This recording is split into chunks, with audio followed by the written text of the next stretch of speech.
worked on a construction site and I got fired for pinning the guard up, so I got frustrated and I came home and I made this thing. I just had to do something about it, you know, so I came here and I got my little box of you know, parts and stuff, and you know, and I make things, so I had a bunch of little pieces and I made this little linkage thing, and this is what I came up with. With a nail, it makes it so the guard doesn't work. Most guys will pin it up like that to make these cuts.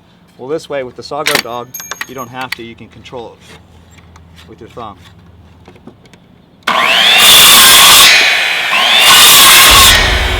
I was on a construction site where I witnessed a guy cut himself, and he literally cut his hand almost completely off. I go really fast. I'm a really fast carpenter, and it was his second day there on the job, and he was trying to keep up with me, and I felt kind of bad, you know, afterwards, because he was, you know, it felt like it was like my fault because I was going really fast, and this guy, he had his guard pinned up on his saw, and he cut his hand off right there in front of me, and I jammed over there and in between the, you know, in between the studs and got into his unit. I took his hand and put it back where it goes, and I held onto it, and I held his hand up over his head till the, you know, paramedics showed up, and he lost all use of his hand except for these two fingers.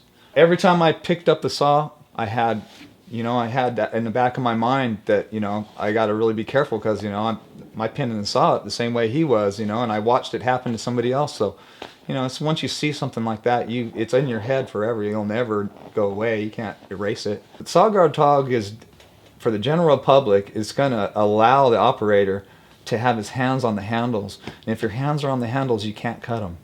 And that's the idea.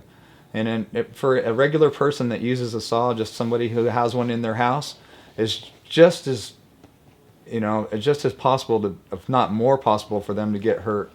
You know, because they don't use the saw all the time. You know, every once in a while they get it out. It only takes once.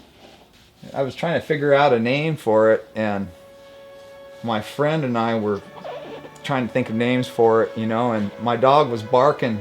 He was barking at somebody or something like that, and I said it out loud, and it just stuck. That's how I came up with the name Saw Guard Dog. You know, and we used his face for the logo, and just, you know, it all just kind of fell into place.